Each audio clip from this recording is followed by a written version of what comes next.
Amado Deus e eterno Pai, nós te agradecemos por mais uma vez estarmos aqui reunidos em teu nome, Senhor. Conscientes do benefício que nos foi dado. Temos os nossos olhos abertos e o nosso coração trocado.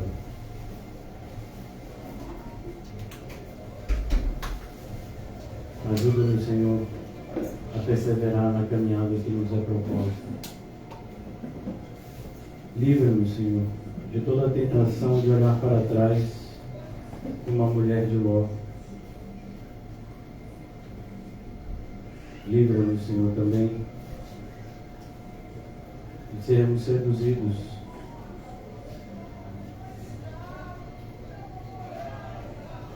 pelos manjares do mundo, como foi Demas, mas que possamos combater o bom combate da fé, perseverar até o fim, como foi o apóstolo Paulo, Senhor.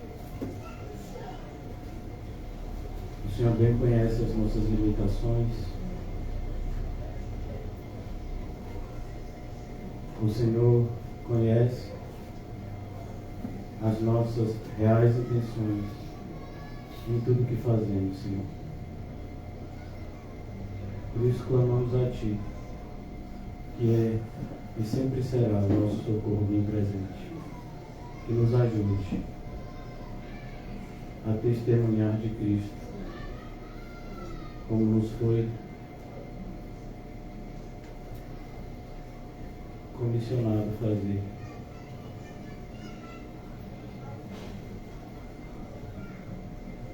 Agradecemos mais uma vez, Senhor, pelo privilégio de estarmos reunidos essa noite em Teu nome, em Teu bendito nome. Fala conosco. Precisamos ouvir a Tua voz, Senhor. Temos as nossas forças renovadas, a nossa esperança, Senhor, fortalecida, as nossas dúvidas sanadas, Senhor.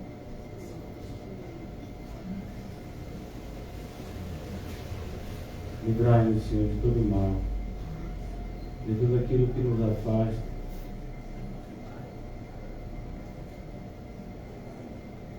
do caminho que o Senhor tem para nós.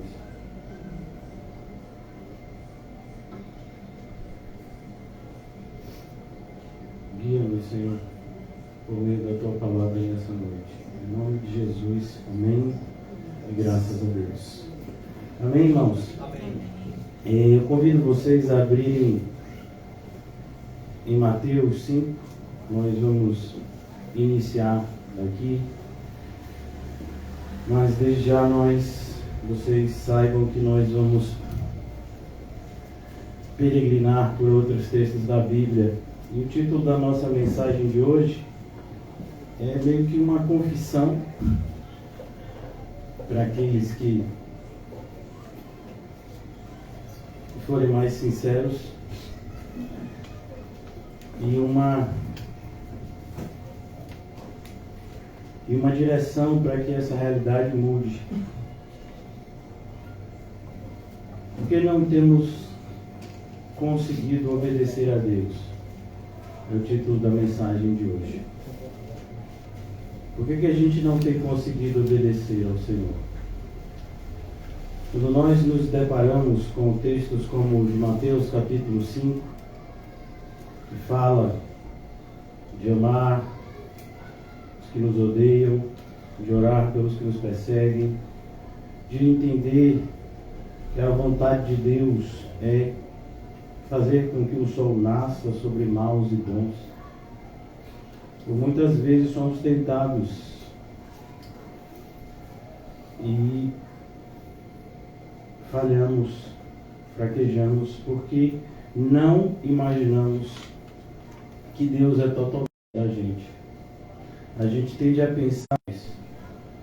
A gente tende a reduzir a Deus e falar coisas como Deus nunca faria isso, Mas a gente não sabe, porque a gente não é Deus. O que a gente sabe de Deus é o que Ele revelou na palavra.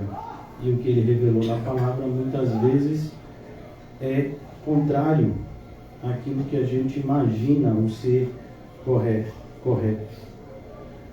Então, quando nós lemos na terça-feira, hoje é sexta, guardai-vos de exercer, o capítulo 6, o versículo 1, guardai-vos de exercer a vossa justiça diante dos homens, com o fim de serdes vistos por eles.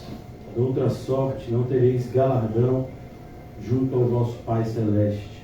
Quando nós lemos textos como esse, nós corremos o risco de não entender, como muitos outros textos da Escritura.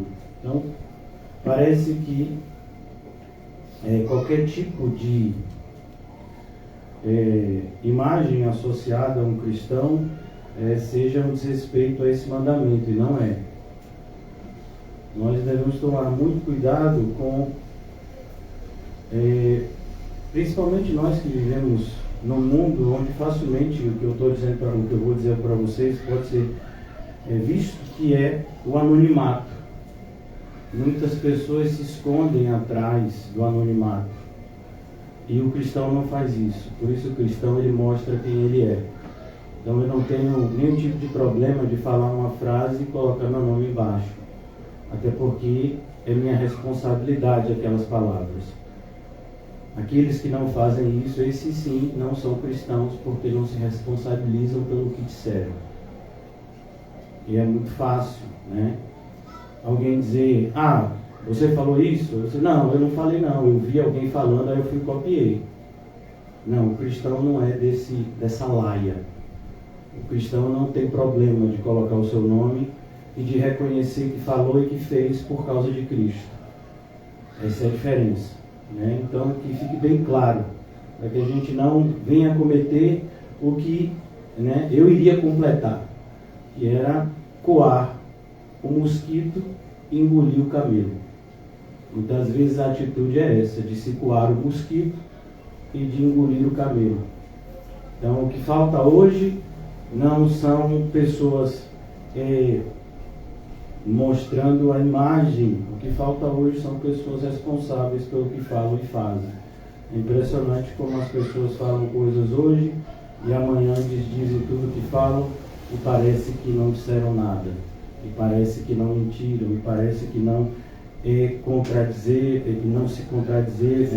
contraditaram. Então, tome cuidado para que os seus pensamentos não falem mais alto do que a palavra de Deus. E um outro conselho que eu dou, se eu posso, não fale nada que você não tenha absoluta certeza.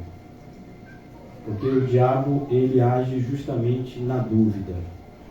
Ele age nesse intervalo, nesse pedacinho de espaço entre o que você pensa e o que é de verdade. Então, antes de você falar alguma coisa, ore muito, leia a Bíblia, busque o auxílio do Senhor, para que a gente não para que a gente não tome decisões, não fale coisas que não são condizentes com a realidade das Escrituras. É por isso que no capítulo 4 de Efésios nos foi ensinado que não podemos ser como meninos, levados de um lado para o outro com toda sorte de doutrina. Então, não tenho nenhum problema em aparecer, em escrever o meu nome, porque eu tenho certeza absoluta que essa é a vontade de Deus, assim como nós sabemos as cartas que Paulo escreveu. Você imagina se Paulo não assinasse. Tem um problema muito grave com a carta aos Hebreus, porque não houve assinatura de Paulo. Durante 1900 anos, todo mundo acreditou que aquela carta aos Hebreus foi Paulo que escreveu, mas porque Paulo não assinou a carta,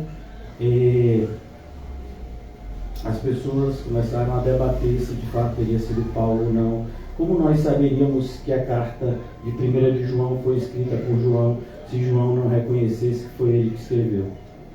Como nós saberíamos, que foi Marcos ou Mateus que escreveram os evangelhos. Então é importante que o cristão ele seja luz, e para você ser luz, você não pode se esconder embaixo da mesa. Então, cuidado com essa ideia de falsa humildade. Não, eu quero que Jesus cresça e que eu diminua, e que eu desapareça. Mas para isso acontecer, você tem que ser você, com Jesus dentro de você. Você nunca vai deixar de ser você. Quando a gente for morar no céu, e eu acredito que a gente vai morar no céu, você não vai deixar de ser você. Então, cuidado com determinadas conclusões precipitadas em relação aos textos. Falo isso de púlpito porque eu acredito que possa ter havido algum tipo de pensamento contrário ao que a verdade expressa. Mas, voltando agora para o nosso texto, eu queria trabalhar com vocês uma reflexão nessa noite sobre isso, sobre por que a gente não consegue obedecer determinadas passagens das Escrituras que nós, que já temos algum tempo de igreja, deveríamos estar obedecendo e até testemunhando e ensinando. Por que a gente não consegue? E para que a gente entenda isso de maneira bem vívida, eu gostaria de convidar vocês a abrirem comigo no capítulo 73 do livro de Salmos, ou se você quiser chamar, Salmo de número 73, salmo bastante conhecido, é o salmo atribuído a Asaf. Mais uma vez a gente chama salmo de Asaf, porque os servos de Deus eles não se escondem, eles não fingem. Jeremias escreveu o livro e disse: sou eu, Jeremias. Isaías, sou eu, Isaías. Né? Então Abacuque, sou eu, Abacuque, e por aí diante. Então, cuidado, porque Satanás gosta de nos levar sempre por extremos, e o caminho é reto. Nem quando o Senhor Jesus fala com Josué, ele diz: ó Josué, você está com a responsabilidade de continuar a obra que foi iniciada por Moisés. Por isso não se desvie nem para a direita e nem para a esquerda. Para aqueles que entendem um pouquinho de Bíblia, sabem o que quer dizer essa afirmação. Nem seja legalista, nem seja libertino. Ande pela verdade, que você não vai errar. Então aqui no Salmo 73, a gente vai entender por que a gente não obedece determinados princípios. Primeira coisa, por que a gente não obedece? Porque a gente acha que não vai ter recompensa. E aí vão surgir aqueles também que vão dizer: mas eu faço as coisas para Deus sem nenhum tipo de interesse. Além disso ser mentira, porque Deus sabe que isso é mentira. Quando você diz eu faço as coisas para Deus sem nenhum tipo de interesse, primeira coisa, você está desmerecendo o galardão que Deus tem para você. Deus disse que tem um galardão para aqueles que o obedecem. Então você estaria dizendo: olha Deus, você está muito errado em me dar um galardão, porque eu vou fazer as coisas mesmo que você não me dê galardão nenhum. Então, cuidado, porque Deus conhece você mais do que você mesmo. Tem um galardão sim, e é muito bom que tenha esse galardão. O apóstolo Paulo fala inclusive: olha, tem uma coroa incorruptível, é o nosso prêmio. As pessoas do mundo estão se esforçando 10 vezes mais por baixo do que eu e você para atingirem uma coroa corruptível. E nós que vamos atingir uma incorruptível não nos esforçamos como eles. É vergonhoso isso, né? Então, quando a gente tira o foco da palavra de Deus, daquilo que Ele prometeu, daquilo que Ele falou, daquilo que Ele nos ensinou, daquilo que o próprio Deus escolheu como motivador para nós. Quando nós lemos, segunda-feira, capítulo 10 de Hebreus, dizendo exatamente que nós devemos considerar uns aos outros para nos estimular ao amor e às boas obras. E aquela palavra estímulo poderia ser trocada também como motivar, para que a gente se motive. E a motivação é: irmão, vamos lá, vai valer a pena demais. Vai ser muito bom quando a gente chegar lá. Não desista agora. A gente já caminhou tanto, já passou por tantas coisas. Por que desistir agora? Isso é o que? Motivação. Então, quando nós não estamos motivados, então a gente não obedece. Por que eu vou obedecer? Por que eu vou levar tão a sério a Bíblia se não tem recompensa assim? Tem recompensa sim, assim como tem punição para a desobediência. Então essas duas verdades, elas precisam estar sempre brilhando na nossa frente. Que se obedecermos, há recompensa. E se desobedecermos, há juízo. Essa ideia de que independente do que eu faça, não vai mudar nada o meu relacionamento com Deus, isso é diabólico. Isso é rasgar a Bíblia. Porque você pega Deuteronômio 28 e diz, olha, se você atentamente me ouvir e me obedecer, eu te dou isso, isso, isso e isso. Mas se você não me obedecer, eu vou fazer isso, isso, isso e isso. Então Deus está mentindo? Jesus fala no capítulo 7 de Mateus, olha, se você entrar pela porta estreita e andar pelo caminho apertado, você vai chegar no portão da salvação, você vai entrar. Mas se você entrar pela porta larga, se você andar pelo caminho espaçoso, você vai chegar na porta, mas vai ser a da perdição e você vai cair lá. Você percebeu? Causa e efeito, plantio e colheita. Então, por que a gente não obedece? Porque a gente acha que não vai haver nem benefício na obediência, nem juízo na desobediência. É como se Deus, não tivesse nem aí para a vida que você e eu estamos levando. Quando a gente coloca isso em palavras, fica meio impactante, né? Mas basta olhar para a vida que a gente vive. Irmão, a gente não precisa ir longe. Deus fala uma série de preceitos aqui muito claros que a gente não tem obedecido. E por quê? Por isso. Então esse salmo aqui é para a gente entender que pode ser que você esteja passando por uma crise de fé. Pode ser, na melhor das hipóteses. Como pode ser também que você nunca teve a fé verdadeira. Mas, quem sabe, hoje você pode recebê-la. É um dom. Então, aqui no Salmo de Asaf, ele vai descrever a sua experiência. E o Salmo é maravilhoso. Uma das coisas maravilhosas do livro de Salmos é que a gente aprende que crente é crente. Mas uma coisa que o crente não é perfeito. O crente cai, o crente quebra a cara. E ele se arrepende. E o mais bonito do crente que quebra a cara e se arrepende é que ele não quer que outro que vem atrás dele quebre a cara e se arrependa como ele. Então ele deixa avisos. Como alguém que caiu num buraco, num bueiro aberto e o seu carro se acabou, aí ele bota avisos. Por que você vai botar aviso? Porque eu não quero que aconteça com outras pessoas o que aconteceu comigo. Mas você nem conhece essas outras pessoas. Pois é, mas eu amo todo mundo. Eu sou crente.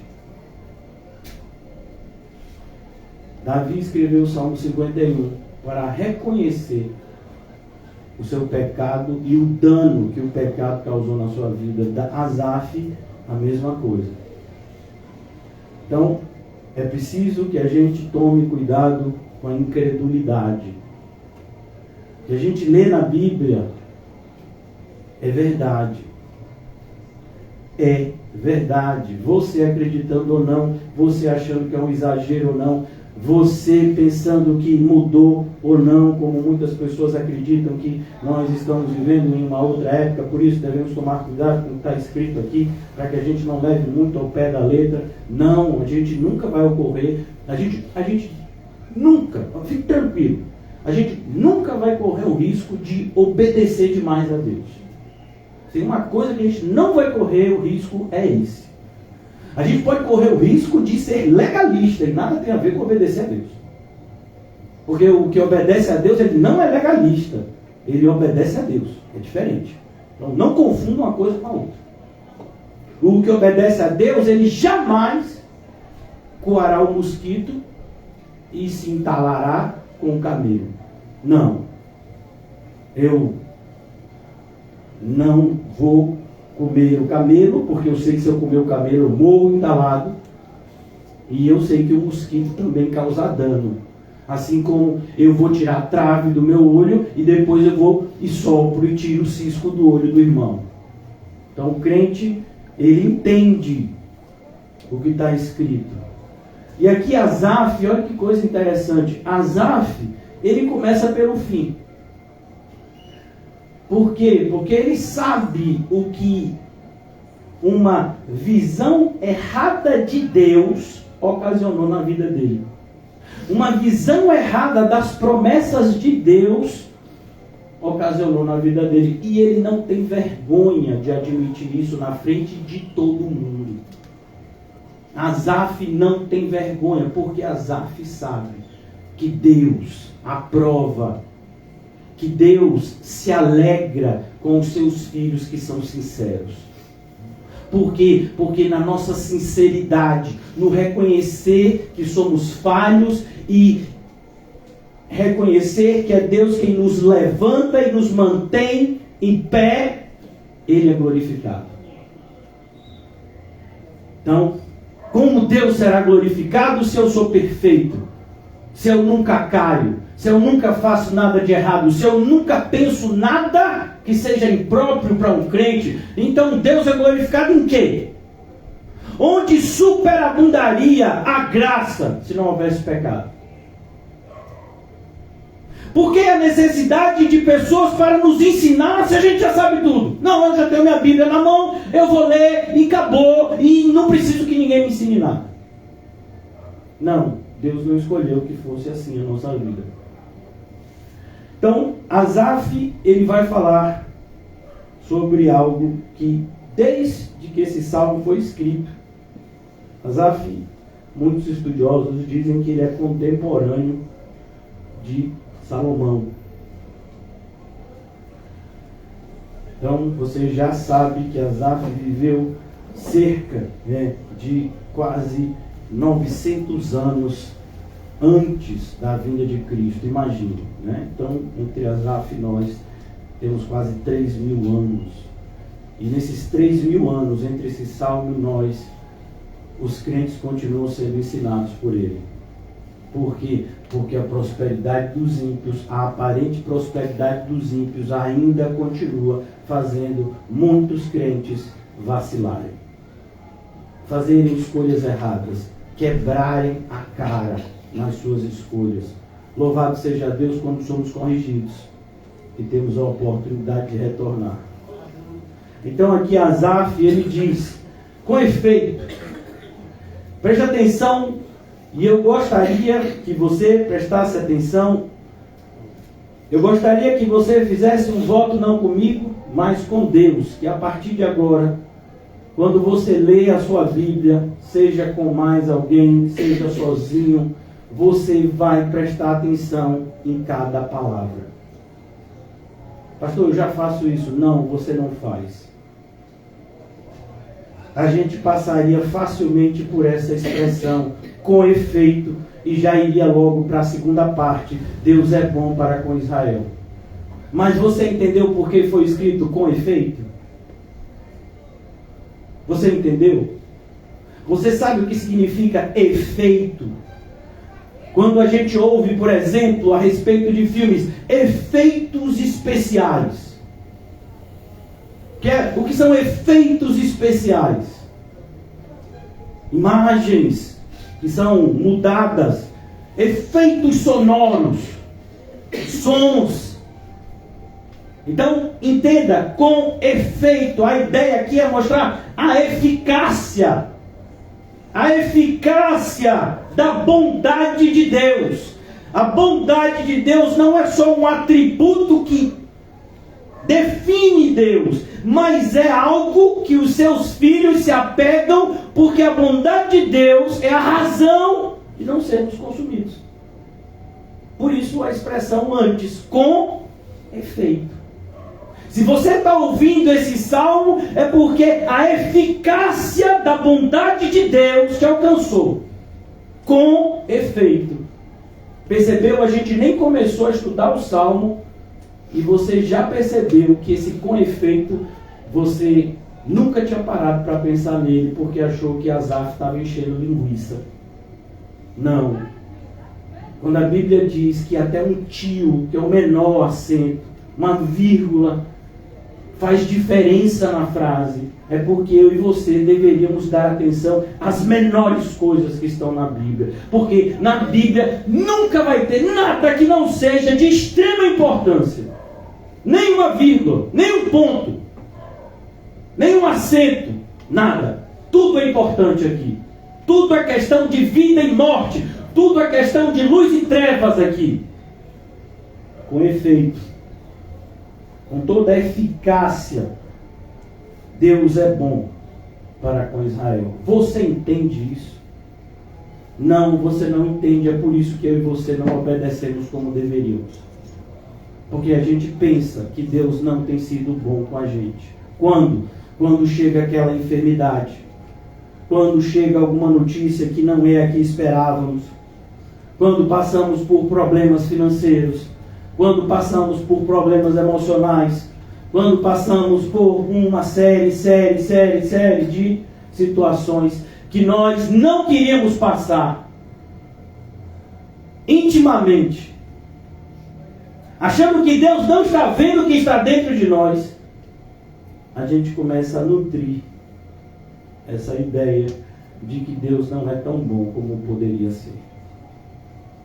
Percebeu? Eu não estou dizendo que a gente diz que Deus é ruim. Mas quando a gente conjectura intimamente que Deus não tem sido tão bom como poderia ser, ô irmão, a gente está dizendo que Deus é ruim com a gente. Não importa o jogo de palavras. Não, eu nunca imaginaria algo assim, pastor. Eu sei que Deus é bom. E tudo que Ele faz é maravilhosamente bom. É?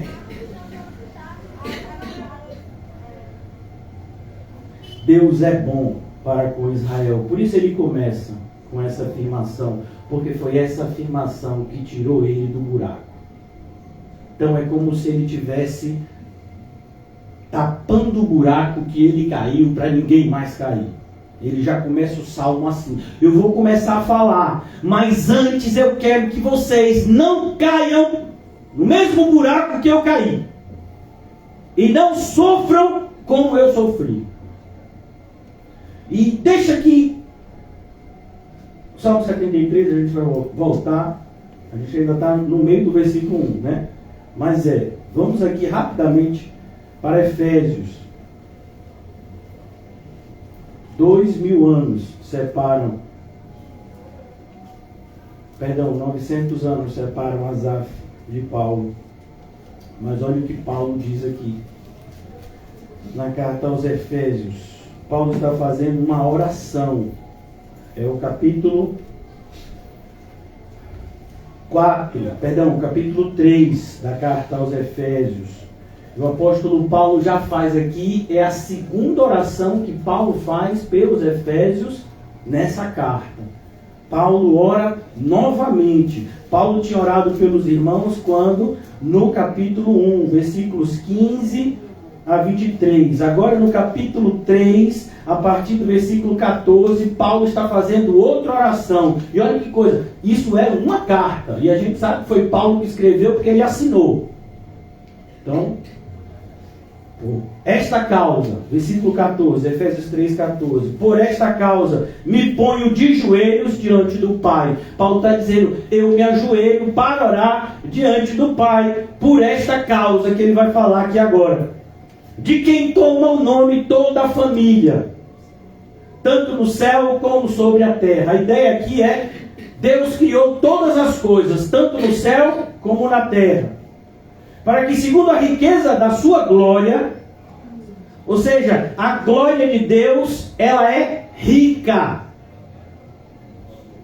Vos conceda. Então, vos conceda, vos dê, que sejais fortalecidos com poder. Quem nos fortalece? Deus. Jamais encontraremos força em nós mesmos. E vos conceda que sejais fortalecidos com poder. E a palavra poder aqui no grego, você já conhece essa palavra, é a palavra que dá origem à dinamite, a palavra dínamos. Mediante o seu espírito. E onde é que habita o Espírito de Deus em mim e em você? No homem interior, que estava morto em delitos e pecados, mas que agora vive quando Deus nos vivificou em Cristo para uma viva esperança nele. Versículo 17. E assim, preste atenção, habite. Esse verbo habite é o mesmo verbo que dá origem à palavra tabernáculo. Tabernáculo significa habitação. Então o que ele está dizendo é: assim habite Cristo no vosso coração. Se você é crente, Cristo mora dentro de você. Ele mora, ele não vem dar uma olhada como é que você está e sai. Não, quem faz isso é o cão. Cristo mora dentro do crente. É por isso que um cristão nunca pode ser possuído. Um cristão de verdade, ele é influenciado pelas forças das trevas, mas jamais possuído. Por quê? Porque a casa está habitada. Diferente do exemplo que Jesus dá dos religiosos. A casa não foi habitada, ela só foi limpa e adornada. Então, o que saiu, o espírito mau, volta com mais 7. E o terror daquela casa é pior. Mas o crente não. Ele tem essa promessa, essa segurança de que Cristo habita no vosso coração. Por que eu estou falando isso? Porque se você é um crente verdadeiro, isso te motiva. Você sabe que Cristo mora dentro de você. Então você entende que você precisa tomar conta de você, porque Cristo está lá. É como, por exemplo, vamos imaginar que você tenha um filho pequeno. E você está dirigindo um veículo. E o seu filho está naquele bercinho que fica no veículo. Você vai dirigir o veículo do mesmo jeito que seu filho não tivesse? Claro que não. Tem gente até que prudentemente coloca aquela adesiva, eu acho muito bonito, bebê a bordo. Que é para avisar quem está no fundo: olha, eu vou bem devagar, porque meu filho está aqui dentro. Não espere de mim acelerar, frear de vez. Meu filho está aqui dentro, qualquer coisa que eu fizer ele vai sentir. Então, se você quiser passar, pode passar. Tem bebê a bordo desse carro. Eu sei que o exemplo é bem simples, mas a ideia é justamente: você tem Cristo dentro de você. Tudo que você fizer, tudo que você não fizer, vai entristecer ou alegrar Cristo. Mas eu não queria entristecer a Cristo, mas fez o que ele não gosta, então você entristeceu.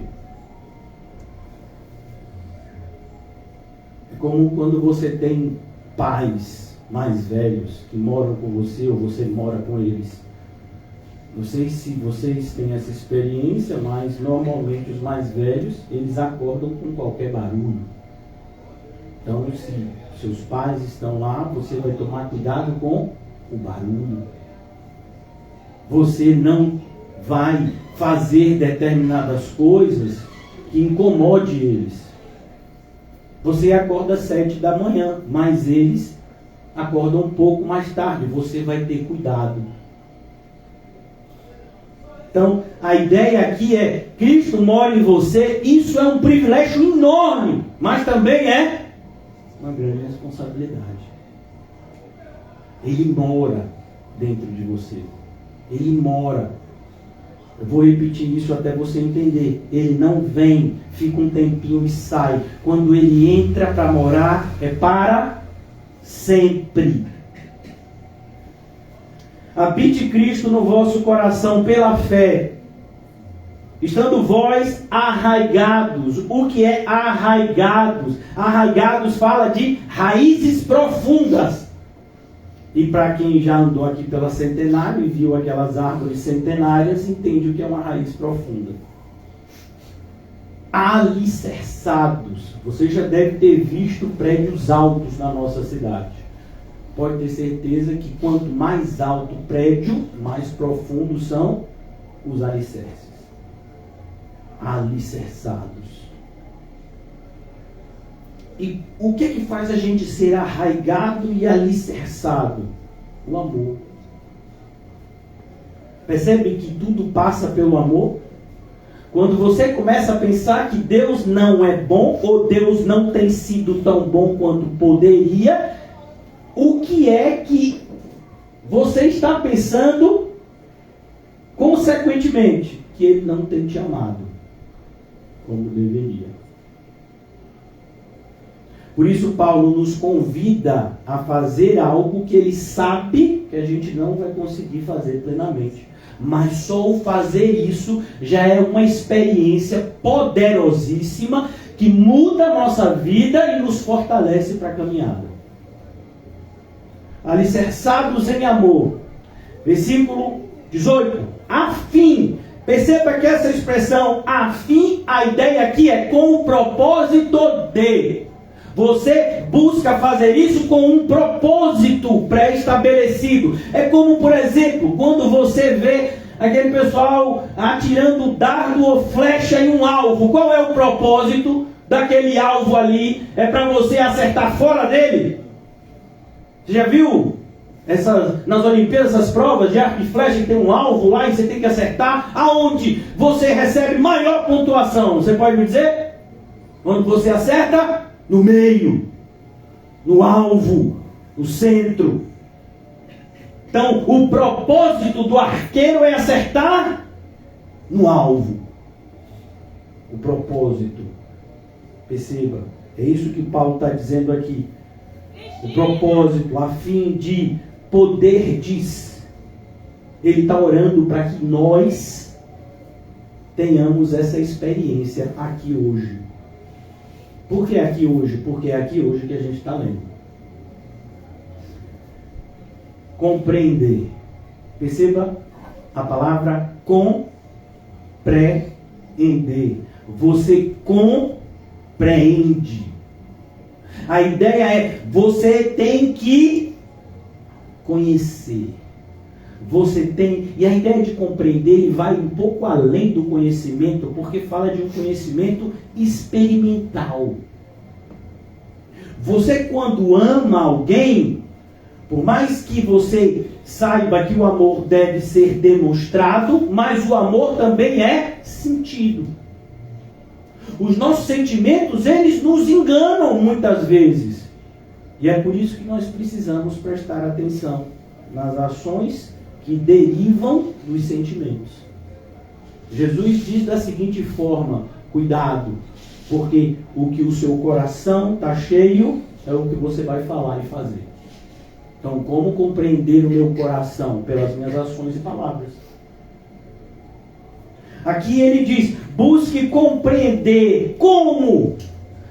O entendimento aqui é tão lindo, irmão, é muito próximo do que a gente estudou segunda. Foi o que a gente estudou segunda, a importância de congregar, a importância de nos reunir como igreja e não sermos, e não dar vazão à tentação de parar com isso. Então ele diz, olhe, cuidado, lá no capítulo 10 de Hebreus, nós como irmãos devemos nos considerar uns aos outros. Nós nos consideramos em amor, para nos estimularmos ao amor e às boas obras. E aqui Paulo diz, você só vai compreender o amor de Deus se você estiver com todos os santos. Percebe? Porque muitos não se sentem amados por Deus, porque são egoístas, individualistas e nem admitem isso. Quando a pessoa diz, não, eu tenho meu relacionamento com Jesus, esse negócio de grupo aí não é comigo, então entenda, você não é crente. Porque crente é grupo. Crente é corpo, é um organismo formado por várias pessoas que foram alcançadas pela mesma graça. Elas são iguais? Não, e sim. Elas não são iguais, porque é como um corpo. Um corpo, ele tem vários órgãos, mas se você pegar lá as células dos órgãos, tem algo chamado DNA. Então o DNA que encontra no seu pulmão, o DNA que encontra no seu coração, é o mesmo DNA que encontra, por exemplo, no seu cabelo. O cabelo não tem nada a ver com o coração. Quando a gente corta o cabelo, nem sangra. Pois é, mas o DNA é o mesmo. É o que identifica cada um de nós. Por isso, quando vai fazer teste de paternidade, o que é que olha? O DNA do pai e daquele que quer ser reconhecido como filho, e faz a comparação do quê? Do DNA. É como uma impressão digital, que Deus diz: ninguém é igual a você, mesmo gêmeos, trigêmeos, mesmo gêmeos idênticos, mas eles não são iguais. Então todo crente é igual, todo crente é diferente, para a glória de Deus. Olha que coisa linda, irmãos. Então, quando ele diz você, eu estou orando para que vocês possam compreender com todos os santos. Por que muitas vezes a gente não se sente amado por Deus? Por isso. Porque a gente quer se sentir amado por Deus de forma egoísta. E Deus nunca vai satisfazer o seu ego, o seu egoísmo. Não. Se você tiver que se sentir amado por Deus, é como igreja. É como um corpo que Cristo salvou e ama, como uma noiva. E Ele é o noivo. Então aqui ele diz: para compreender com todos os santos, e Paulo agora ele vai falar nesse sentido experimental. A ideia aqui é a mesma ideia que Paulo usa em Romanos 12, quando ele diz: não tome a forma do mundo. Então é como um copo. Se o copo for quadrado e você encher de água, a água fica no formato quadrado. Se for redondo, redondo. Você já viu as formas de gelo? Então, você pode produzir gelos com formatos variados.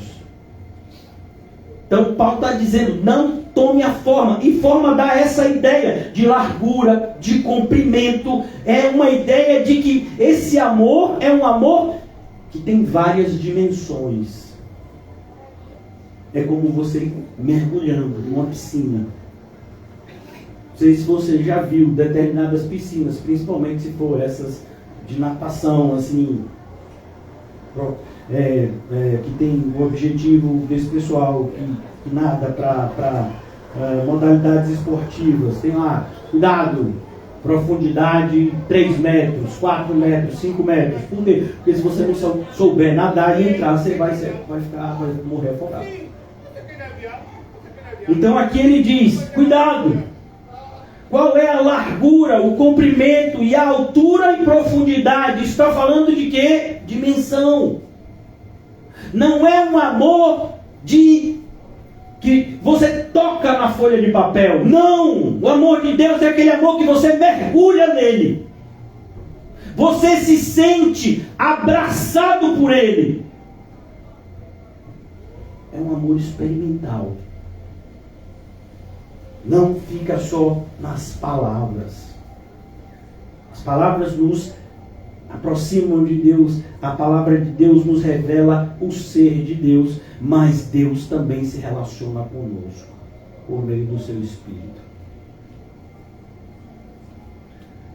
Por isso que não é só teologia. Não.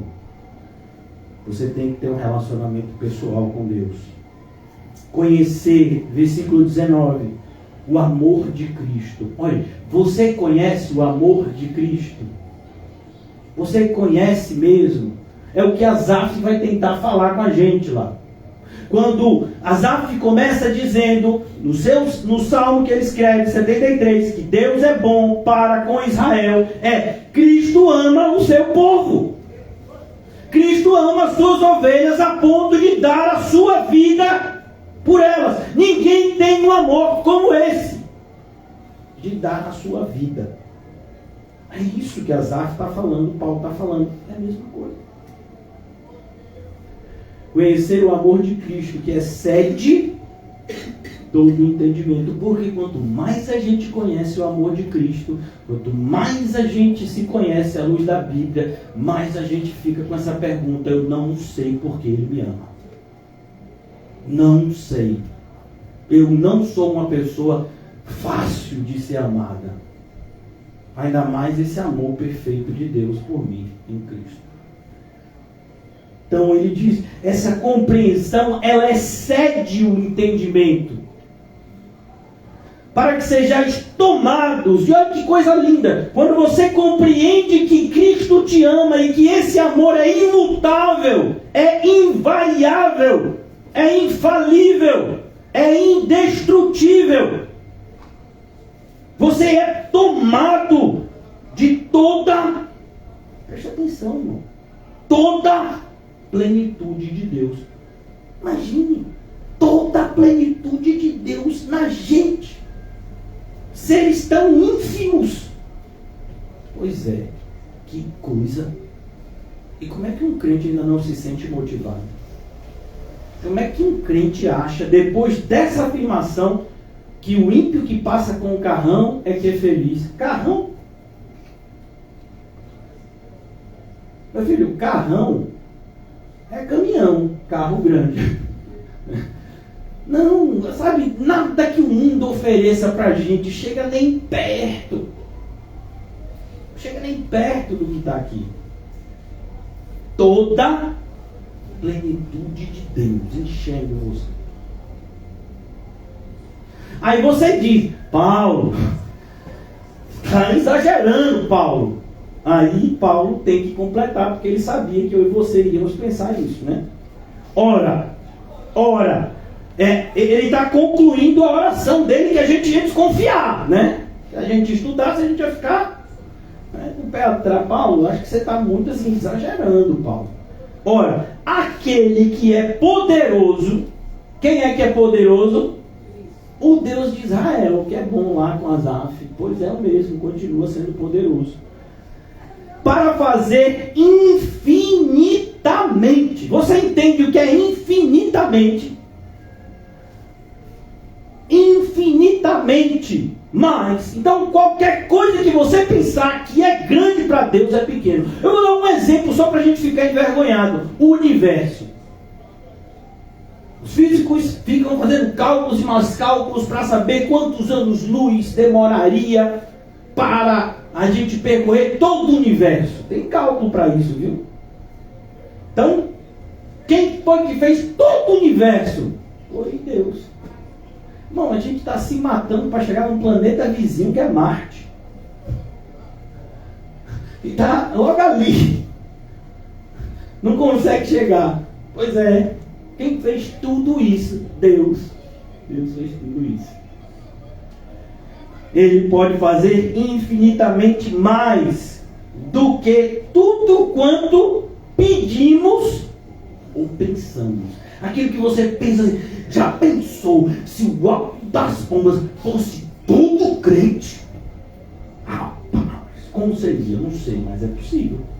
Basta Deus querer. Então a gente pede. Não sei se vocês pedem, eu peço.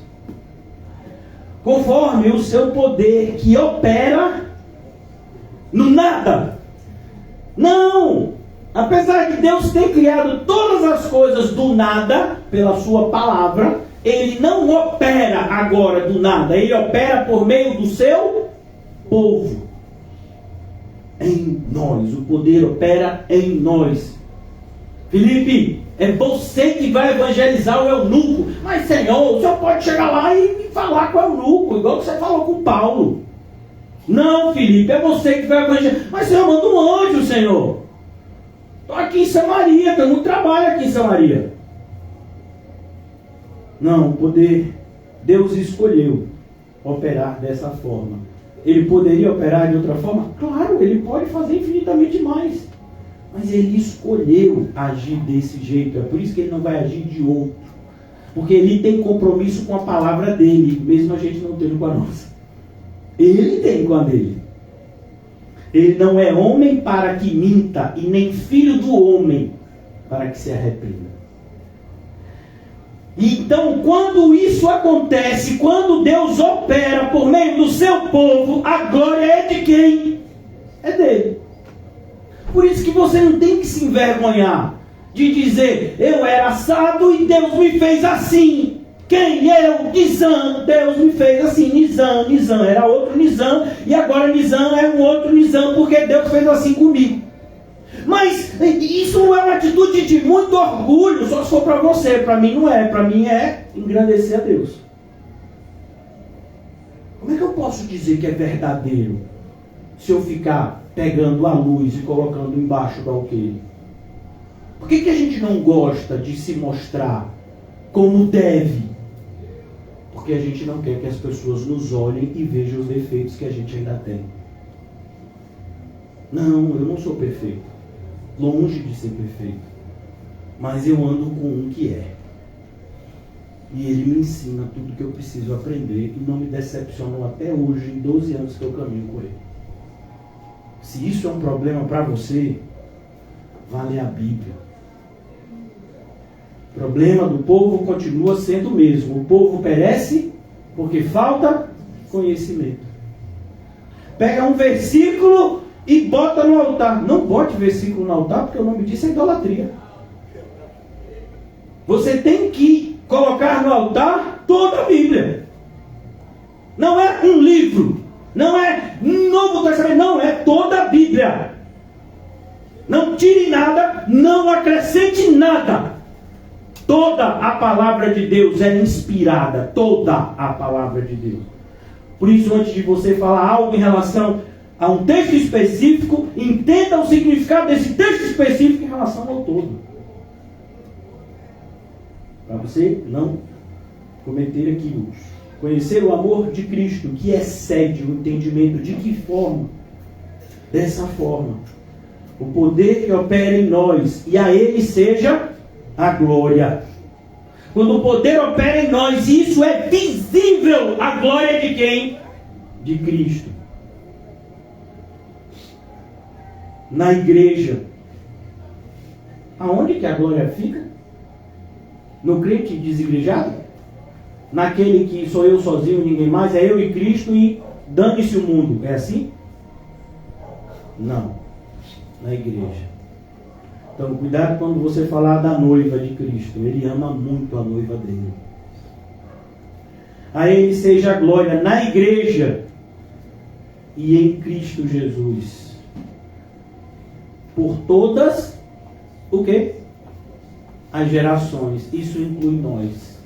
Isso inclui você e eu. Mesmo que essa carta tenha um intervalo de tempo de quase 2000 anos até chegar a gente. Mas está incluindo a gente aqui.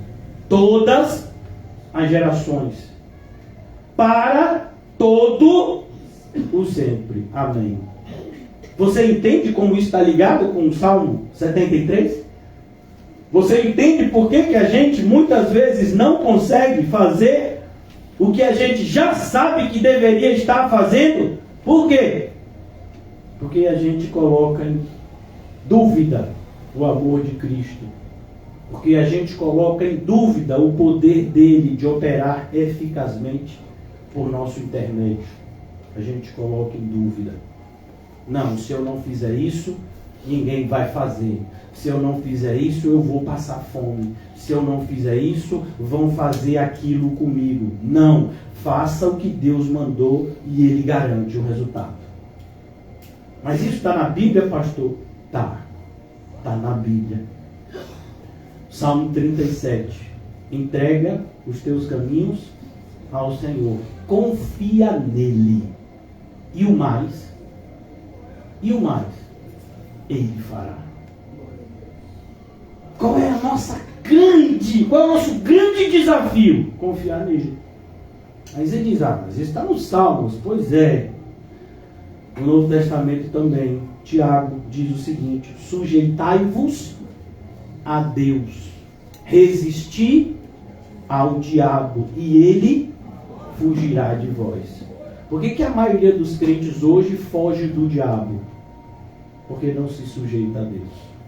Porque a maioria dos crentes sucumbe diante das artimanhas e tentações e ciladas do diabo, porque não está se submetendo a ele. Então, cuidado. Volto agora para o Salmo 73, eu não vou me demorar muito, se Deus permitir, a gente continuará em outro encontro. Com efeito, Deus é bom para com Israel, para com os de coração limpo. E é impossível você fazer a leitura desse versículo sem conectá-lo imediatamente com o Sermão do Monte. Bem-aventurado são os limpos de coração. Qual é a promessa? Porque verão a Deus. Bom? Não, eu faço as coisas assim, não espero nada em troca de Deus. Pois é, por isso que você tem feito tão mal feito. Porque se você tivesse motivado, você não trazia, perdoe a palavra, mas você não trazia a porcaria que você traz para Deus. Tem que ser forte mesmo assim para ver se cai a ficha. Você não daria o resto que você traz para Deus. Você não viria a presença de Deus como você vem. Você entenderia as consequências de tamanha loucura, como foi o caso de Nadab e Abiú, que trouxeram fogo estranho, e mesmo sendo os próximos sumos sacerdotes na linha sucessória, Deus os matou. Você não traria qualquer coisa, sabendo como foi a rejeição da primeira oferta de Caim. Então, você precisa, para ver a Deus e a bondade de Deus, você precisa tomar conta do seu coração. Porque se ele estiver sujo, Deus não vai ser bom. E se Deus não for bom, você não vai se sentir motivado a viver como você deve viver.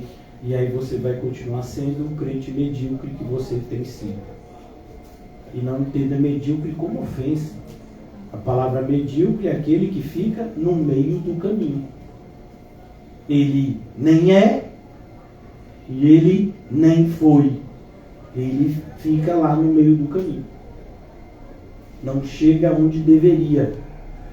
Não tem nada. Nem o mundo, nem Deus. Por isso que aqueles que esperam somente neste mundo de Cristo viverão vidas miseráveis. O que isso quer dizer? Quer dizer que se você não buscar entender como o amor de Cristo se aperfeiçoa em nós, você vai ter sempre essa falsa noção de que Cristo não te ama como você queria, e você vai se sentir infeliz com isso. Então, como está o seu coração hoje? Eu sei como está o meu, quebrado em 1000 pedaços.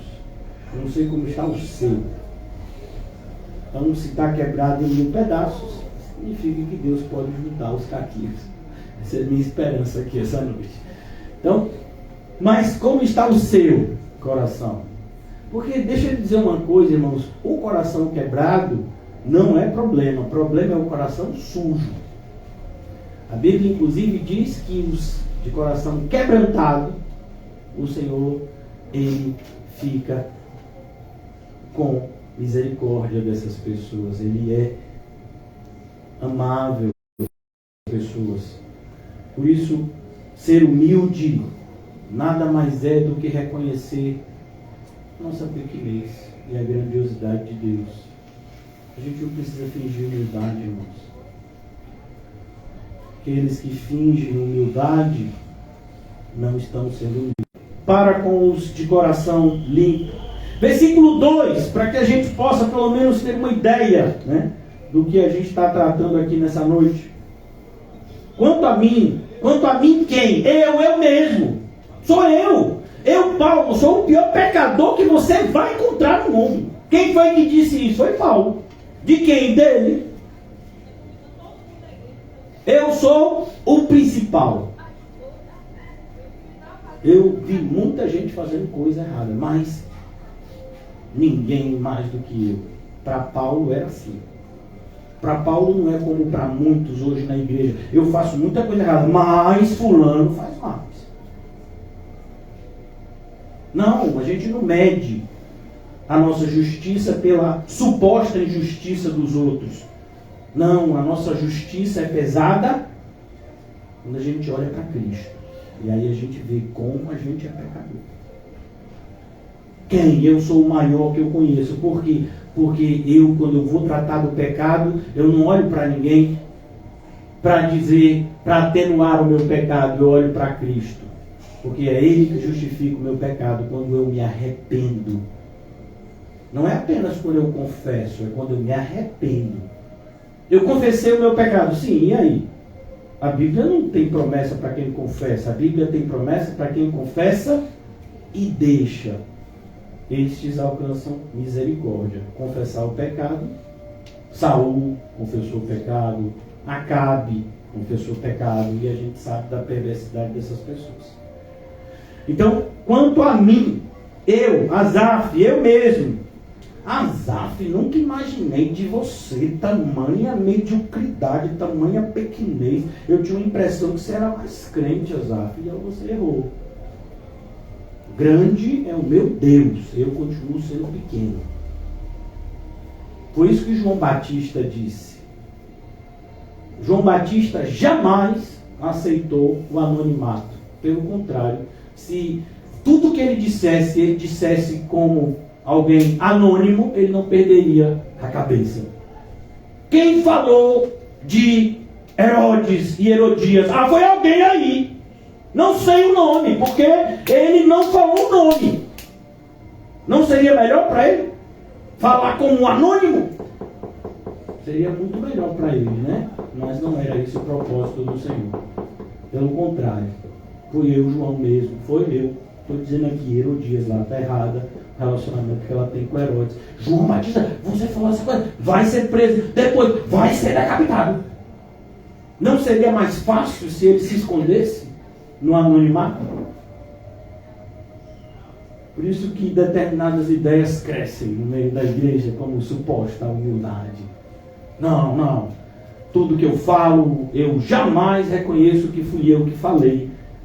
Foi Deus que falou por meu intermédio. Então, se um dia der algum problema, o problema é com Deus. Eu não tenho nada a ver com isso. Os mártires jamais morreriam. Que atitude é essa, covarde? Aquele que não assume o que faz e o que fala, ainda mais quando é para Deus. Mas para a gente, tem pessoas que acham que isso é humildade. Pode até ser, mas não é o padrão bíblico de humildade. Se você considera essa atitude humilde, eu tenho que lhe dizer que, de acordo com a Bíblia, não. A Bíblia exige de mim e de você um posicionamento claro. Se você não valoriza o seu nome, eu fico pensando como você vai reconhecer o chamado de Cristo para você entrar no céu, se é que você vai entrar, porque Ele vai chamar você pelo seu nome. Ele não vai dizer, os anônimos, entrem por aqui. Não, é você. Inclusive a soberania dele, quando a gente nasceu na família, teve os pais, teve os familiares e teve um nome, o sobrenome. E isso está debaixo da soberania de Deus. Cuidado, muito cuidado. Quanto a mim, porém, quase se resvalaram os pés. Preste bastante atenção. Asaf não está dizendo que não caiu. Ele caiu. a ideia aqui é que Asaf, ele diz, eu caí, mas eu não fiquei caído. Mas ele caiu. Preste atenção. Pouco faltou para que se desviassem os meus passos, entendeu? Então ele caiu, mas ele não se desviou. Ele caiu, mas não ficou caído. Pouco faltou para ele não se desviar. Por que ele não se desviou? Porque as ovelhas que o pai entregou ao filho, o filho não perderá nenhuma. Porque o pai que entregou as ovelhas para o filho é mais poderoso do que todos e qualquer coisa. Por isso, não perdeu Asaf. Asaf tinha o seu nome escrito no livro da vida desde antes da fundação do mundo. Pois, e olhe, imagine para Asaf dizer isso. Você diria isso? Em voz alta? Eu invejava os arrogantes. Isso é Asaf confessando o pecado dele. Asaf está dizendo, eu senti inveja dos maus. Por quê? Porque a vida do mal, você já viu como é a vida do mal? Agora a gente está aqui nessa igreja, escutando esse homem chato, não pode estar trancado o portão, não pode sair, o portão está trancado. É o cachorro não entrar, mas se você quiser sair, pode sair. E onde é que estão as pessoas arrogantes? Elas estão no happy hour. Sexta-feira, depois do trabalho, né? Se é que os arrogantes trabalham, eles têm a sua hora feliz, onde eles bebem, contam piadas, fazem coisas que aqueles que são felizes no mundo, segundo o padrão do mundo, costumam fazer. Como a vida deles é boa.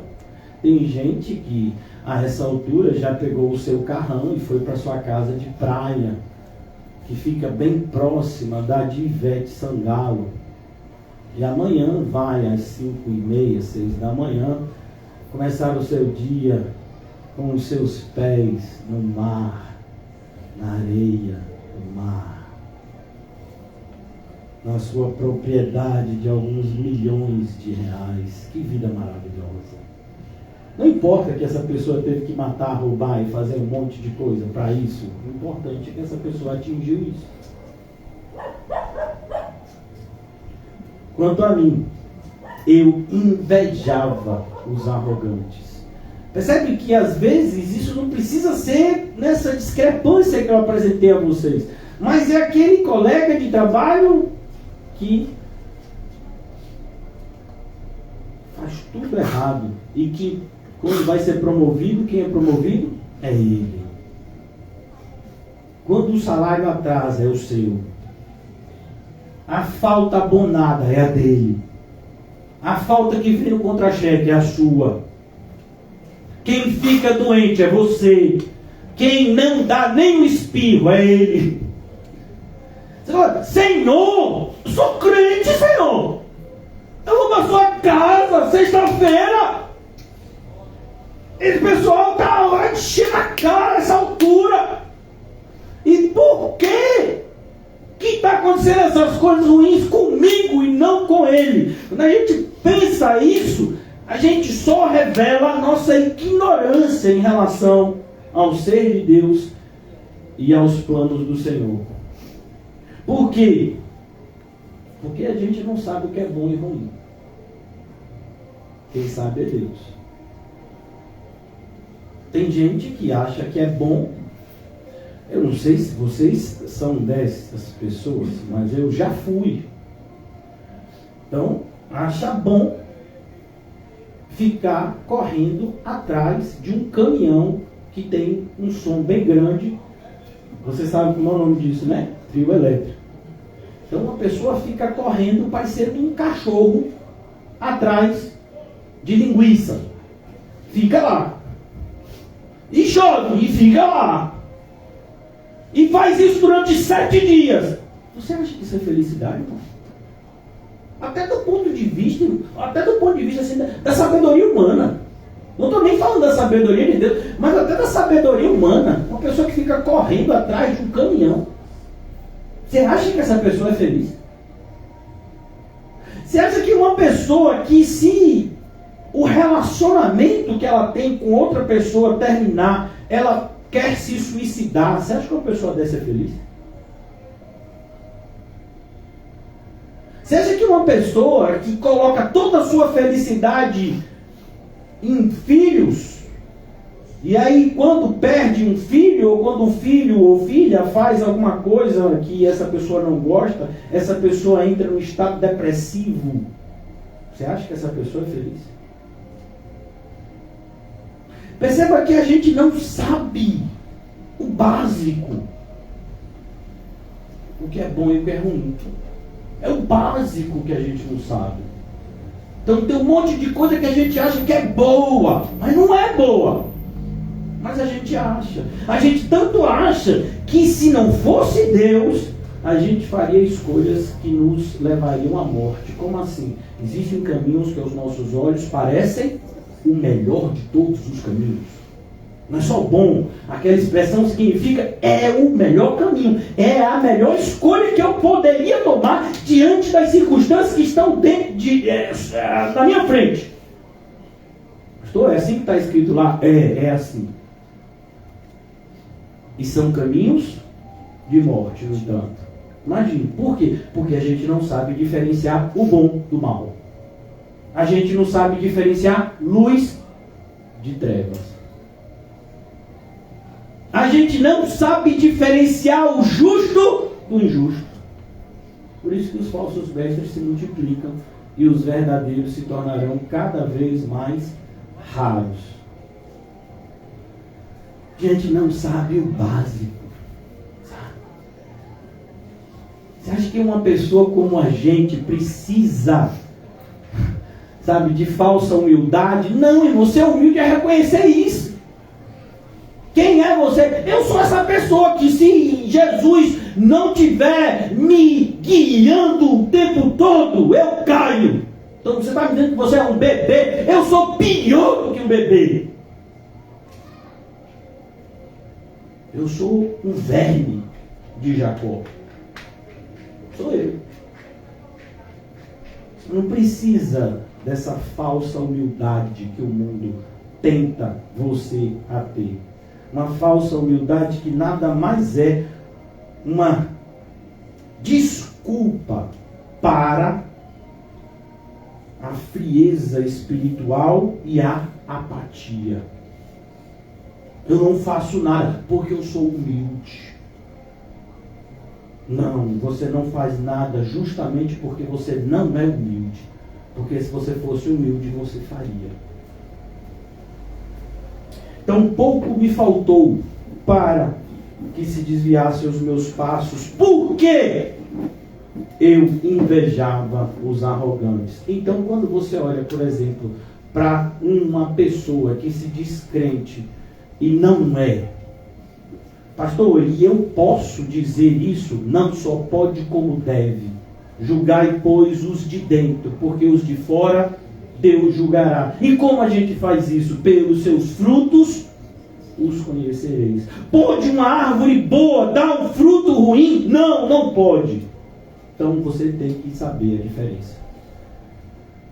Até para uma proteção, porque as más companhias corrompem os bons costumes. E se eu não souber o que é ou quem é uma má companhia, como eu vou poder me afastar? Se eu não julgar. Percebe essa falsa piedade? Não, eu não julgo ninguém. Isso é uma atitude de quê? Isso é uma atitude covarde. Essa é uma atitude irresponsável. Como você não julga? Deus mandou você julgar. Como? Pelo reto juízo. E por que muitas vezes a gente não julga? Porque a gente não quer ser julgado. Mas nós todos estamos sendo julgados. Por quem? Pela palavra. Então, quando você julga alguém, você não se coloca acima dessa pessoa, mas você coloca a pessoa no mesmo lugar que você está, abaixo da palavra de Deus. E aí você discerne as coisas e os comportamentos. Pois eu invejava os arrogantes. Por que ele invejava os arrogantes? Ao ver a prosperidade dos perversos. Acabei de dizer porque a maioria de nós não está vivendo como deveria. É isso aqui que tem esfriado o seu amor e o meu. Não tem. Então você está com um problema mais sério ainda. Porque você nem está aceitando o diagnóstico. Como é que você vai começar o tratamento? Então, perceba, ao ver a prosperidade dos perversos, é a vontade de Deus que seja assim. É a vontade de Deus que o príncipe deste século haja como age. Como ele vai cegar o entendimento dos incrédulos? Por isso, prosperando os perversos. Aí os incrédulos olham para os perversos como um referencial a ser seguido. Olha como o trabalho de Satanás é facilitado. E Deus permite? Foi Deus que projetou tudo isso, porque também é pela essa mesma causa que os crentes vão se ajoelhar aos pés de Cristo. Porque eles jamais encontrarão alegria na prosperidade da impiedade. Pelo contrário, um cristão, ele se sente altamente enojado consigo mesmo quando comete determinadas coisas que ele já sabe que Deus não aprova. Ainda que essas coisas prometam a alegria que um dia você já sentiu quando você não era crente. Quando nós éramos outra criatura, nós tínhamos outras sensações. Ou você nunca pensou nisso? Você fazia coisas e sentia coisas que hoje você não sente mais fazendo talvez a mesma coisa. Porque você é uma nova criatura. Olha as implicações que estão nas afirmações bíblicas. Por isso que você não é chamado a ser um papagaio que decora versículo bíblico e arrota por aí. Você é chamado a conhecer a Deus por meio da sua palavra. Se relacionar com Deus por meio da sua palavra. Ele começa, olha que coisa interessante, a partir de agora, entenda, Asaf está descrevendo tudo aquilo que ele observou equivocadamente na vida dos ímpios. É como se ele estivesse dizendo assim: eu fiquei assim na esquina e vi os ímpios passando para um lado e para o outro, e foi essa percepção que eu tive. Foi isso que eu vi. Então, Asaf está olhando para a vida do ímpio. Ele devia fazer isso? Não, ele devia olhar para Cristo e para a vida dos crentes. Para a vida dos crentes a gente olha, claro que a gente olha, se Cristo habita neles. Para quem a gente olharia? Sede meus imitadores, como eu sou de Cristo. Anônimo. Está assim? Não, Paulo que disse, apóstolo Paulo.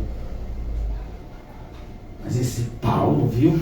Tinha que ter mesmo espinho na carne. Se achava esse homem.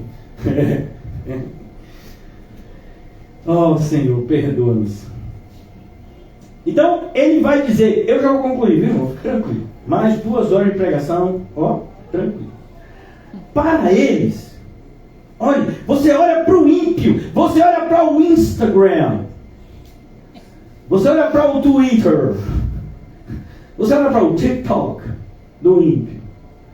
Você olha, se você é uma pessoa assim, né, já como eu, quadrada, Facebook é coisa do passado, pastor.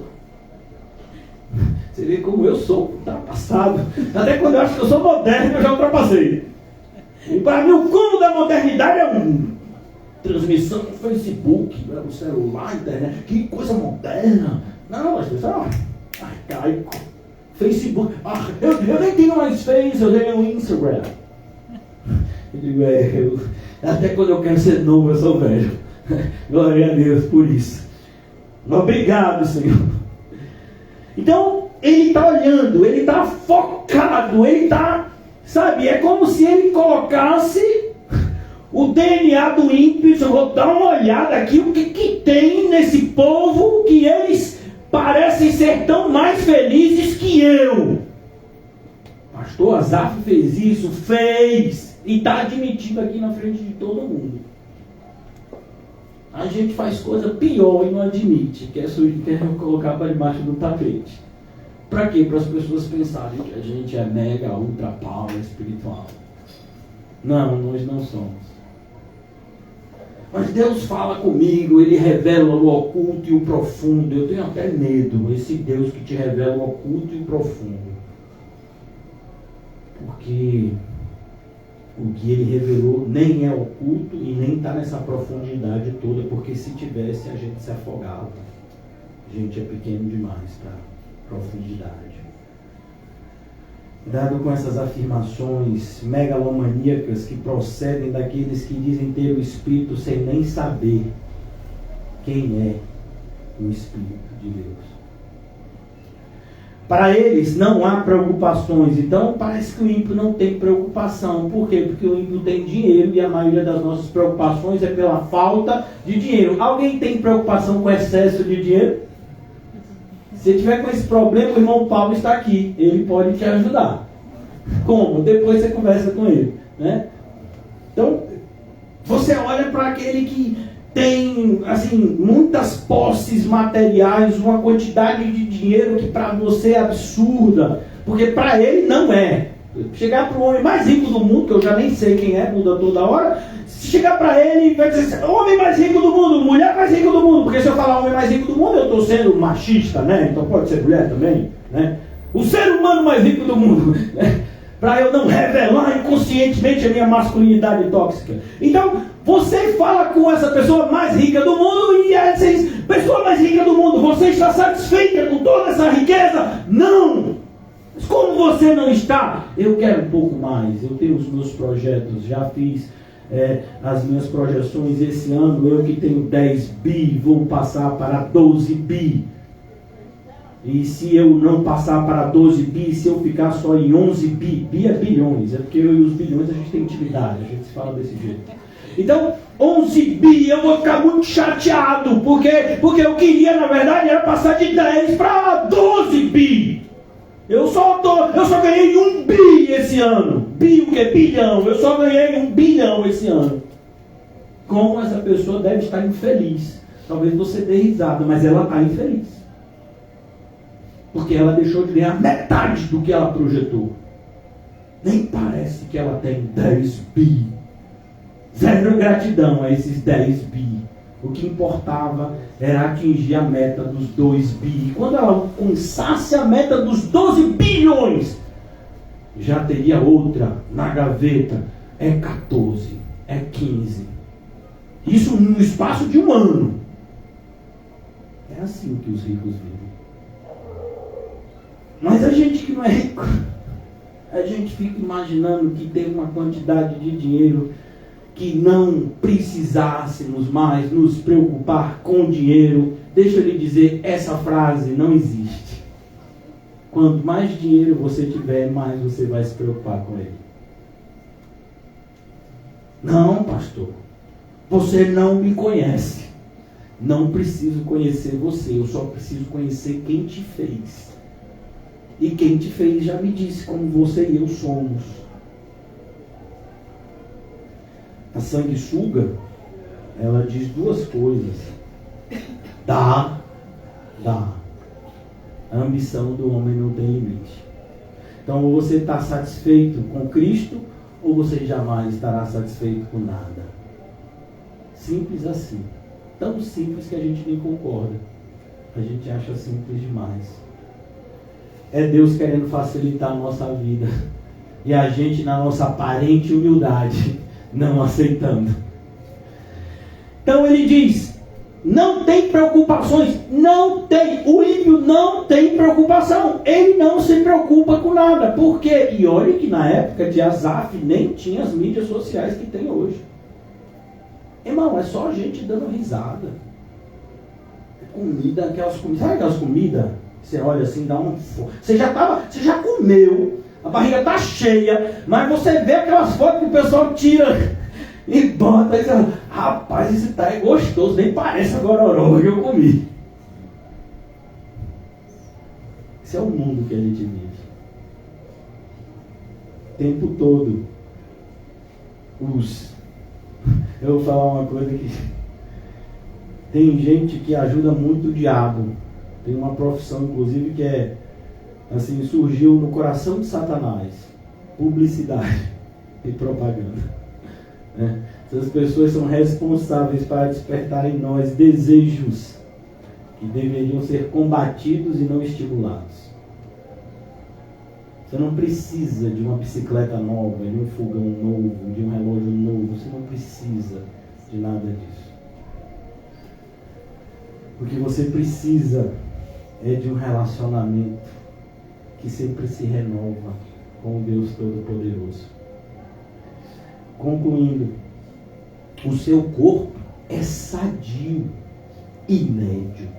A ideia de sadio e nédio, eles não têm doenças e nem dores. Sabe? Vamos imaginar, quem aqui joga futebol? Futebol é aquele esporte que o pessoal corre atrás da bola, querendo um jogar no gol do outro. É futebol, não é isso mesmo? Então, futebol. Se você for jogar futebol, eu já pratiquei esse esporte há séculos atrás. Então, quando você joga futebol, no outro dia, fala, nunca mais. Por quê? Porque se você não está acostumado com aqueles movimentos, no outro dia, literalmente, você acorda se sentindo todo quebrado. Oh, Deus. Perceba, isso não é uma doença. Doença é outra coisa. Isso é o quê? É um cansaço muscular de movimentos que o seu corpo não estava preparado para fazer naquela intensidade. Mas no calor da emoção, você nem ligou. Pulou, correu, chutou. No outro dia, não aguenta nem sentar. Então, o ímpio não sente isso. O ímpio joga bola o dia todo, no outro dia acorda e diz, e aí, vamos de novo? Pai, que esse camarada tá tomando?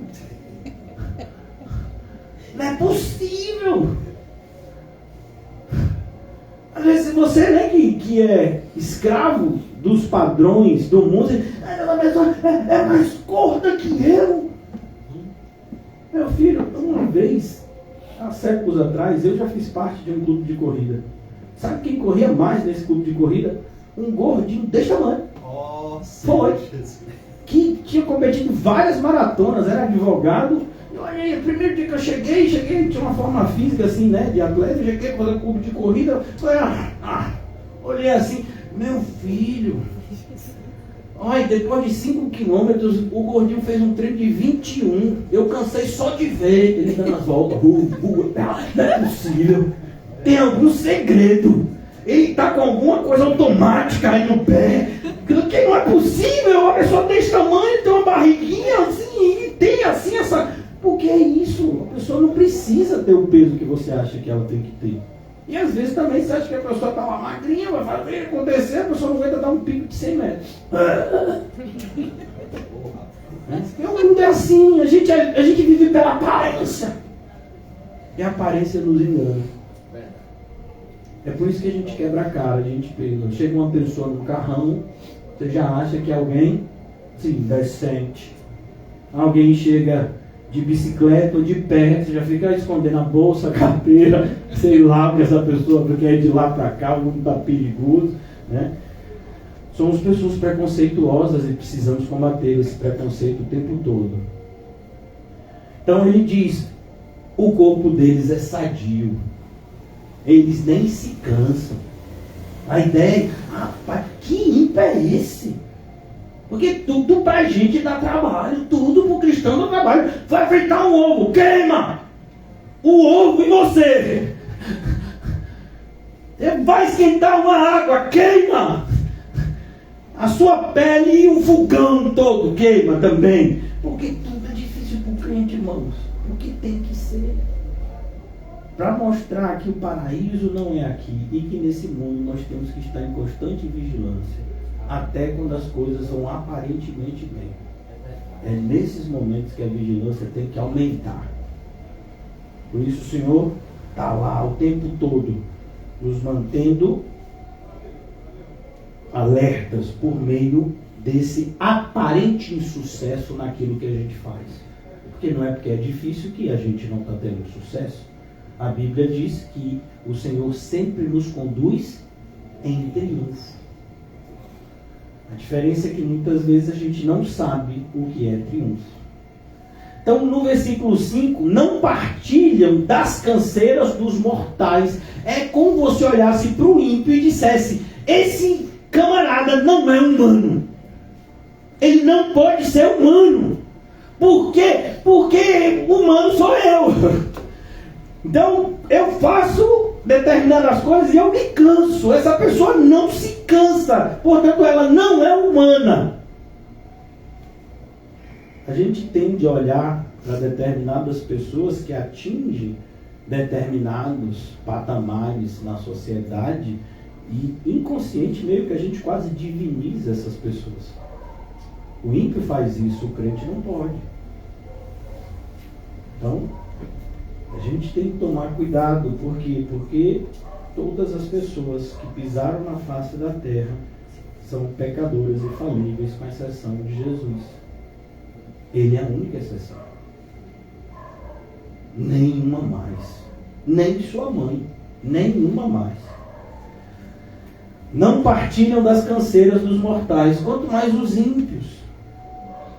Então, a ideia do salmista, eu vou antecipar um pouco por causa do horário, é: você já viu um boi que vai ser abatido para virar carne de churrasco?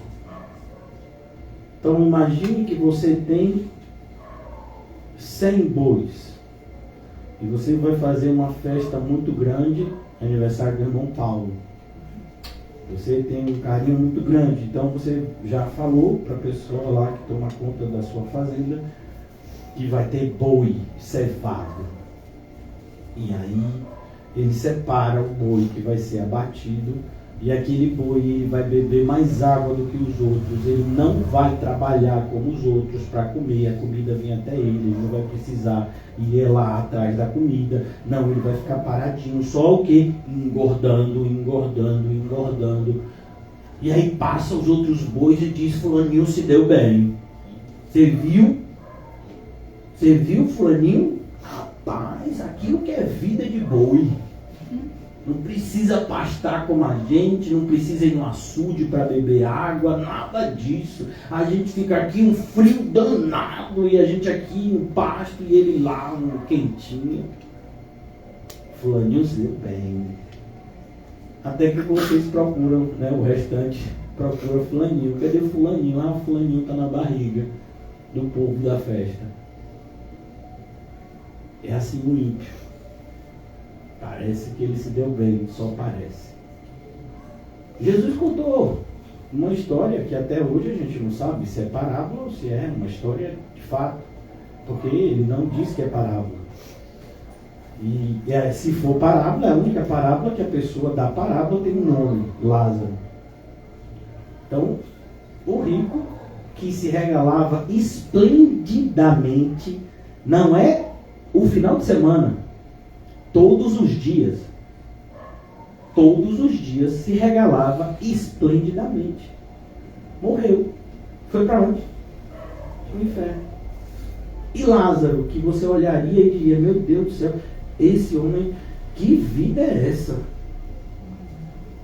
Morreu também. Foi para o céu. Lázaro não foi para o céu porque a vida dele foi de sofrimento. Não, Lázaro foi para o céu porque ele acreditava no Senhor. A ideia é mostrar que aqueles que acreditam no Senhor experimentarão de sofrimentos que os que não acreditam no Senhor não experimentarão. Por quê? Porque não acreditam no Senhor. Não significa que eles não têm sofrimento, significa que eles não têm a sensibilidade que você e eu temos. É como, por exemplo, uma pessoa que fica paraplégica ou tetraplégica. Tetraplégico, se eu não me engano, é aquele que perde a sensibilidade do pescoço para baixo, não é isso mesmo? Então, uma pessoa tetraplégica, ela não tem mais sensibilidade em parte nenhuma. Só do pescoço para cima. Mas ela ainda tem os braços, as pernas, mas ela perdeu a sensibilidade.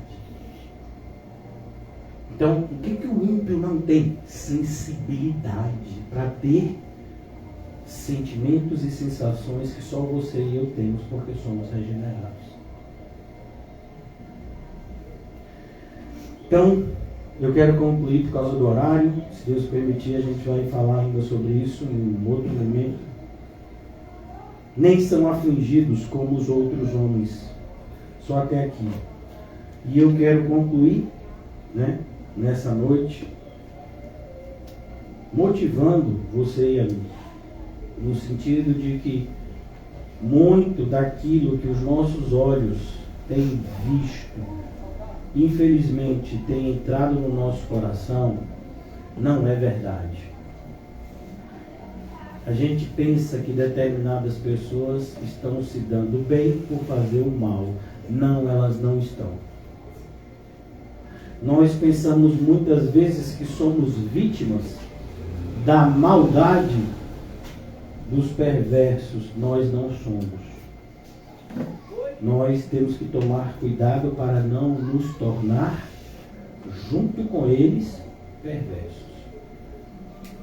Então, tudo que está acontecendo nas nossas vidas é para nos provar.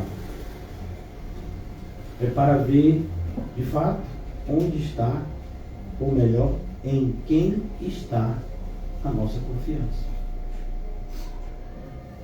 Se Deus quisesse mudar a nossa realidade, Ele mudaria. E por que Ele não muda? Porque essa nossa realidade é a que é boa, perfeita e agradável para que venhamos a desenvolver um relacionamento correto com o Salvador. Deus é perfeito, e perfeito também é o caminho que Ele traça para que os imperfeitos sejam aperfeiçoados. Quem foi que disse essa frase? Fui eu mesmo. Então, Deus é perfeito, e perfeito é o caminho que Ele traça para aqueles que nele estão sendo aperfeiçoados. Por que você é aperfeiçoado? Porque até o caminho que Ele traçou para você é perfeito. E à medida que o Deus do caminho interage com você por meio, inclusive, do caminho, eu e você somos aperfeiçoados. Como eu amaria os que me odeiam se ninguém me odiasse? Como eu poderia dizer, posso todas as coisas, se eu nunca tivesse pouco? Se eu nunca passasse por um período de abundância? Tem gente que diz, até hoje estou esperando o meu período de abundância. Pode ser que nunca chegue. Porque talvez você nunca esteja preparado. E Deus sabe. Então Ele não vai permitir que esse dia chegue. Né? Não, pastor, eu estou preparadíssimo. Se chegar hoje a prosperidade material na minha vida, quanto bem eu farei. A quem? A mim mesmo. Né? Deve ser. Então, cuidado, irmãos. E eu estou falando isso porque eu estou falando principalmente para mim também. Não imagine que a sua vida é ruim, porque ela não é. Ela não é. Não imagine que os ímpios não têm problemas, eles têm. A diferença é que os ímpios são mentirosos. E eles mentem até acerca dos problemas que eles têm. Então, quando você analisar agora as dificuldades que você entrou aqui com elas, valorize o Deus que permite que você seja crente em meio a tantas dificuldades. Porque se não fosse Ele, a gente já teria fugido desse caminho há muito tempo. Sabe? Nós vivemos em uma geração de açúcar. Tudo incomoda. A gente percebe hoje que você não pode mais falar quase nada, porque tudo atinge alguém. Até a expressão, se você disser assim, eu vou evangelizar os índios. Cuidado, você vai responder processo. Né? Por quê, pastor? Não pode mais chamar índio. Índio é preconceito. Porque índio é uma expressão que foi dada aos povos nativos, aqueles que tinham direito, foram expulsos da sua terra pelo branco opressor europeu que chegou aqui. Então, eles já são tão oprimidos, já sofreram tanto. Não chame ele de índio, mas ele já se reconhece como, não importa, não chame. Chama como povos nativos. Quem são? Nós somos nativos. Será que eles se veem assim? E aí, nativo, tudo bom? É capaz de a gente dar uma flechada. Né? Mas hoje ofende, tudo ofende. Tudo ofende. E a única coisa que as pessoas não consideram quando falam é Deus. Pode falar qualquer coisa que ofende a Deus, que pode ficar tranquilo, nunca vai dar em nada. Fique tranquilo. Aqui nesse mundo não dá em nada. Nesse mundo. Mas tem mais do que esse mundo. Por isso que vale a pena, irmãos, ficar do lado de Jesus. Mesmo quando parece que a gente está sozinho. Parece, a gente não está. O Senhor tem 7.000 joelhos que não se dobraram a Baal. Imagina naquela época de Acabe e Jezabel. Então, abrace o Evangelho, mas abrace completamente o Evangelho. Não fique escolhendo uma parte e jogando fora a outra. Não fique decidindo por você mesmo o que é bom e o que é mal na Bíblia. Não, porque essa atitude é uma atitude extremamente perigosa para você e para os outros. Então que o Senhor nos ajude a valorizar o bem que Ele tem feito a nós, inclusive por meio dos sofrimentos. Como saberíamos do amor de Deus se não tivéssemos sofrido tantas coisas que sofremos? Quem aqui já teve algum tipo de experiência com Deus sabe que foi justamente nesses dias de intenso sofrimento que o amor de Deus mais foi evidenciado na nossa vida. Não seria extrema ingratidão da nossa parte dizer que esse Deus amoroso, renovador, tem sido mal conosco? Então, que o Senhor nos ajude, que o Senhor comece nos perdoando. Tamanha ingratidão da nossa parte, eu falo por mim, né? Cada um se analise. Obrigado, Senhor. Obrigado. O Senhor é e sempre será bom. O teu caminho sempre é e será perfeito. Por isso não nos deixa, Senhor, sermos enganados novamente pelo mundo e as suas concupiscências. Não nos deixa, Senhor, pensar que a vida do ímpio é boa. Não nos deixa, Senhor, invejar a vida dos perversos.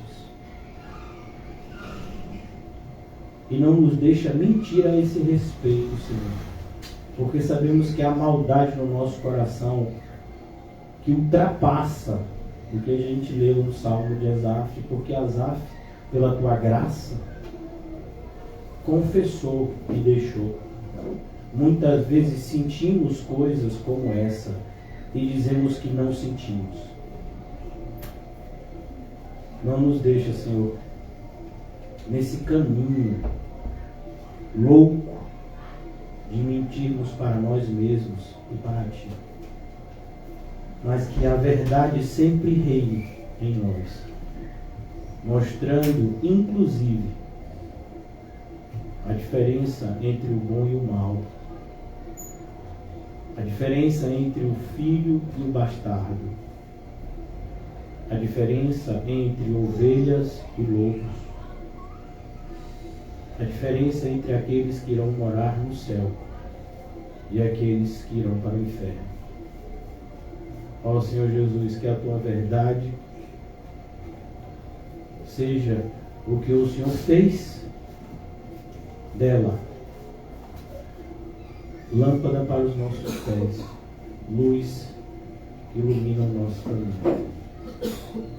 Ajuda-nos, Senhor, a nos humilhar diante da tua verdade poderosa e sermos conduzidos mansamente por ela. Ajuda-nos, Senhor. Em nome de Jesus. Amém e graças a Deus.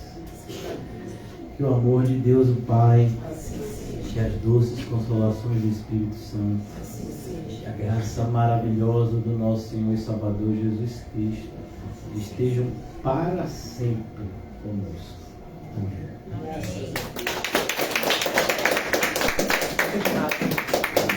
Aleluia! Aleluia, Senhor.